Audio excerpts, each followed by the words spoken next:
මරන්න ඉස්සෙල්ලා මෙයා බෞද්ධයෙක් නම් අතන බුදු පිළිම ගාවට යාව ගෙනල්ලා ආම්දුරු කෙනෙක් වඩම්මලා බණ කියලා තමයි ගේන්නේ.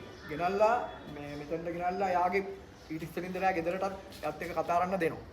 ඊට පස්සේ යාගේ බරට වැලි කොට්ටයක් මෙහා පැත්තෙන් ගැට ගහනවා. ගහලා තමයි ඊට පස්සේ මේ ලෑලි දෙක.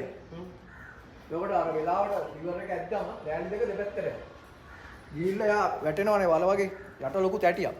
ඊට පස්සේ ડોක්ටර් අරහෙන් ඇවිල්ලා බලනහර දෙක කපලා පැටියට ගන්නවා. මොකද බලනහර දෙක කපන්නේ නිකන් ඒ කියන්නේ මැරලා නැත්තම් කොහොම මැරෙනවනේ. ඊට පස්සේ තමයි මර්ජරියට ගෙනියන්නේ. ගෙදර කට්ටියට එල්ලන එක පෙන්වන්නේ නැහැ. මර්ජරියේදී බොඩි එක පෙන්වනවා. බොඩි එක ගෙදරට රිලීස් කරන්නේ නැහැ.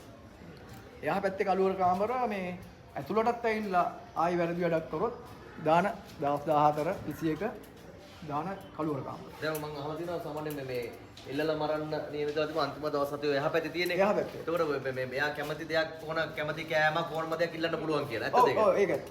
එයාට ඒ දවස් ගානේ දෙනවා. එයාට මේ දැන් ඇත්තට බොන කෙනෙක් නම් මේ මිලිග්‍රෑම් 50ක්